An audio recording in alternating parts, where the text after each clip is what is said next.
Welcome, Dr. James Beckett, Sports Card Insights. Thanks sponsors, Topps, Panini, Upper Deck, Heritage Auctions, Huggins and Scott Auctions, Mike Stadium Sports Cards, Burbank Sports Cards, ComC.com, Beckett Media, Beckett Grading, Beckett Authentication. Here's the discussion we had about Fanatics and Grading.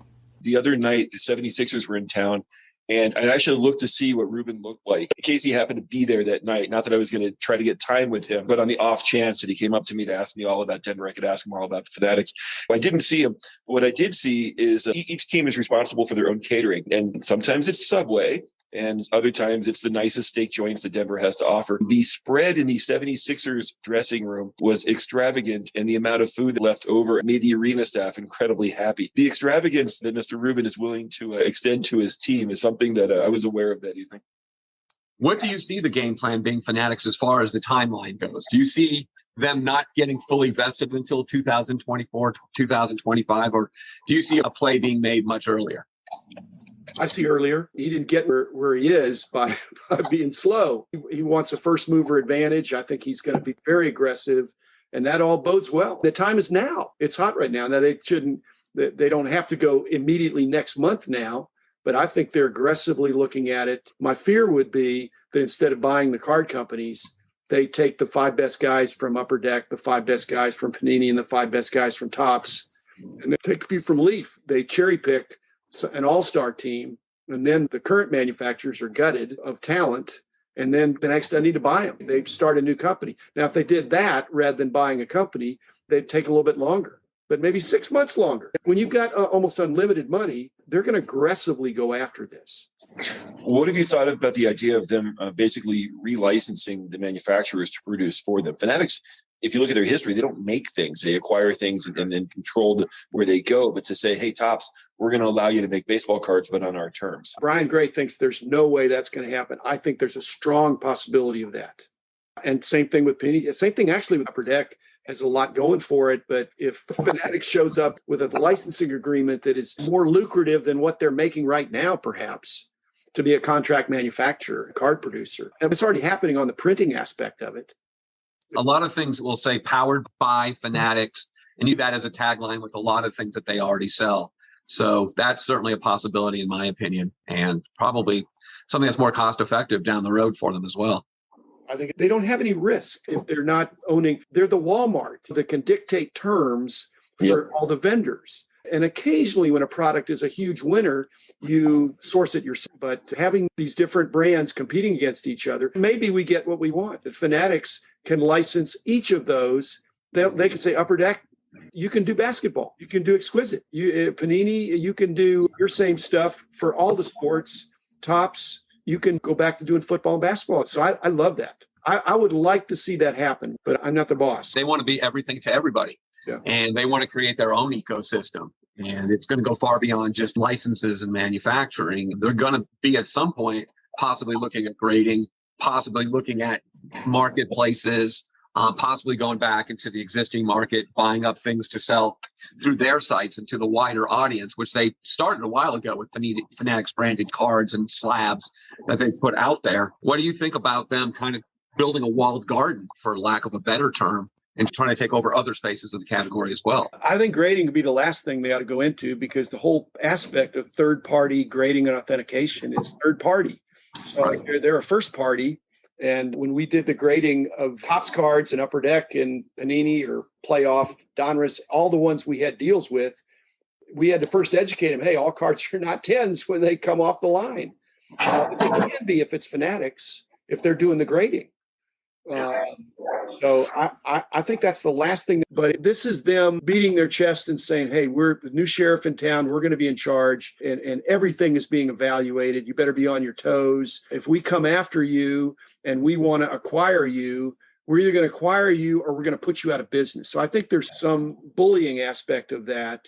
So this posturing that we're going to do everything has got everybody on their toes, and it may soften up everybody to say, hey, they're coming through.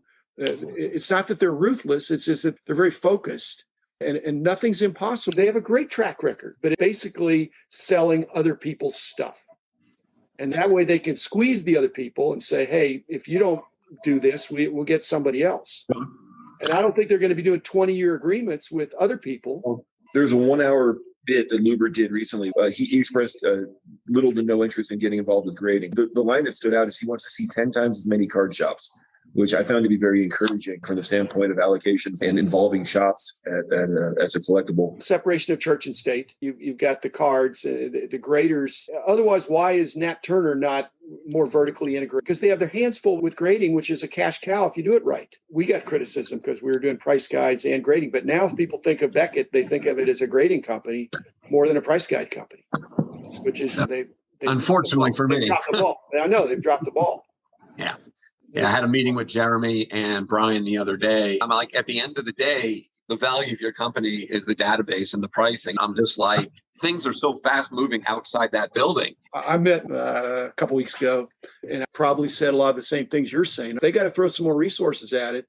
And if they don't do it, somebody else will. Somebody else is doing it. Although the card ladder guys will get bogged down increasingly if they try to be more comprehensive. It's not that hard to look up comps or to be tracing a few thousand cards. It's still a lot of work, but to be exhaustive like we were back in the day, really trying to be on it we would need more than the analysts that we had. We had 18 or 19 at the peak, and they have 7 now, and there's not enough hours in the day. Yeah. And he's not empowered to hire appropriately to do what it was. And I think the ComC could have some great information that would clean up some of the price guides, but ComC's off on their pricing too. Yeah, it just changes so quickly. It's never been like that. You could have had a price guide every month and the fluctuations were minor. If you're not on top of it day to day, literally a card can take a dump in a way that never happened before or rise in a way it's never happened before. And pricing Beckett's thing, it's always been reactive instead of proactive. None of our better cards go through our Beckett software. It's all priced by us, pushed through us. One of the saddest days of my business wasn't the day you sold the business. It's the day you decided to sell the business. And I've always been Beckett West. I've been the face of Beckett from this side for a long time. And it's putting resources toward the most important thing, which is the database. Because grading, to me anyways, is going to slow down dramatically going forward as people realize 80% of the cards they used to grade aren't worth grading anymore. And it's not just a Beckett issue, it's a PSA issue, it's an everybody issue. I'm not an accountant, but if I were to be a cost accountant, one of the things I did when I was in charge and when we got grading started is there was an apportionment of the grading fees that went to technical services, that went to the price guide team because of the nomenclature, the identification, and the price guide aspect. So grading was not as profitable when I was there because some of their costs were imputed based on the database that had been developed. Otherwise, it looks like the price guide team is purely a cost without selling a lot of magazines anymore. It's a cost without enough revenue to justify increasing that. And then we had the editorial people so the magazines, it's all about the editorial. Baloney. They were mainly price guide magazines at the peak.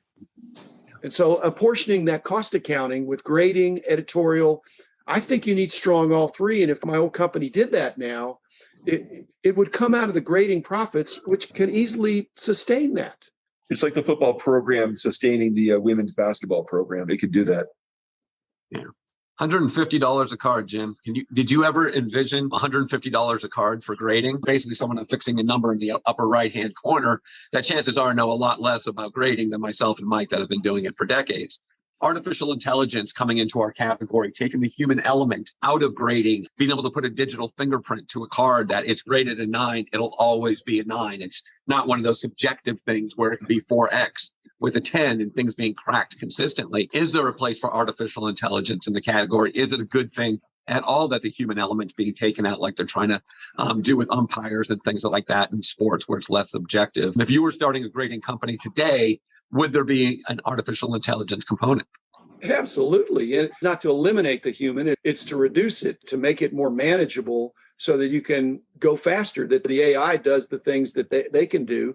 But there's all kinds of apocalyptic movies about AI gone crazy. We're not looking for full AI. We're looking for AI assistance. And the fingerprint thing is a great idea. If you have a fingerprint on the card and then you drop it before it's slabbed and it dings the corner, yeah, I want to keep that. It was once a 9, always a 9. No, now it's not even a 9, it's a 7. But the other thing that I think is going to happen, which I think is good, but it's going to cause a lot of gnashing of teeth, is I think there has to be some compression of the price to grade relationships, that a 10 can't be 10 times the value of a 9, and a 9 can't be 10 times as valuable as an 8. It's not the Richter scale. There's going to be an increase, but we're already seeing that on the low end. If somebody's looking for a vintage 2, 3, or 4, those could be all priced similarly depending on eye appeal. And so why do you need a grader other than to tell you it's authentic? And according to this centering and corners and edges and surface, we say it's a 4 or a 3 or a 2. The buyer is just saying, I like this 2 better than I like the 4, because the 2 has some back damage that I'm just not going to look at it. The 4 is off-centered in a bad way that is frustrating to me.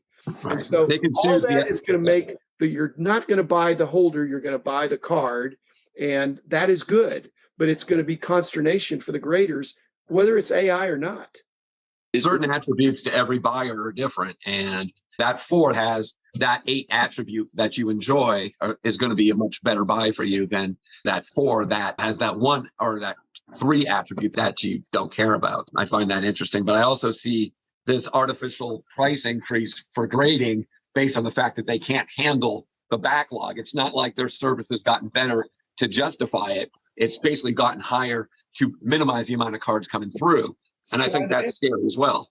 Supply and demand. People just say no, or there are plenty of other alternatives now of either not getting it graded at all or getting it graded with another service. The only mutiny that PSA should be concerned about is a mutiny against the registry.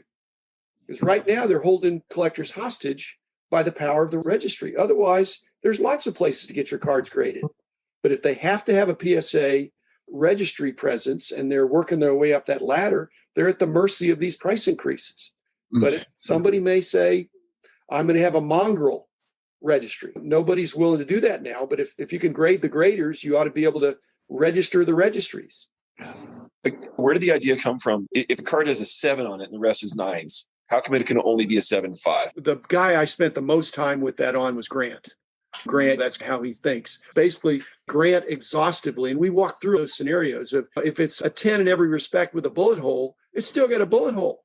And so it's a 1 or a 2. Now, that's better than something that has 2 subgrades all the way around. Every one of those, what would that be? The half points, you've got 20 to the 4th power because you have 20 choices of each of those subgrades. If it's 10, 10, 10, 10, 10, that's black label. But 10, 10, 10, 10, 9, 8, 7, 6. So all those were evaluated. And if it's surface, all 10, 10, 10, 6s are not 7s. If it was a surface 6, maybe that turns into a 9. I don't know. But Grant showed me this really complicated table that he'd worked on. And I quizzed him. And I said, what about this? What about this? And I was satisfied. He's a very exhaustive, very bright guy. And so I'm a big fan of always, or as much as possible, showing the report card. Because otherwise it's very confusing. It's confusing when you see the report card, but if they always showed the report card, they'd say, okay, yeah, and it's the reason why weak 9s and strong 9s sell for different prices. And a 9.5 with certain kinds of subgrades is almost assuredly going to get a PSA 10. But with other subgrades, it probably goes down to a 9. And people figure out how to play that game as long as the report card is there. Yeah, there needs to be more transparency in general in the category. So many things are like a black box, especially with these new users coming in and seeing in other businesses more transparency. It's not in ours. And there needs to be report cards. And even with the 9.5 centering, why is it 9.5 centering? What are the actual dimensions? And being able to have a report on a given card where it holds the grading companies and the grader in general to a standard. And just that 9, break it down. I need to know why that card's a 9. My business, that's been a huge thing. That's why I'm on 10, 15 minutes or more on Instagram talking about it. You've either got a couple of experts that are looking at it and have looked at lots and lots of cards, or you're going to go the AI route, which my sense is the AI is going to be tougher and less forgiving because it's just deterministic.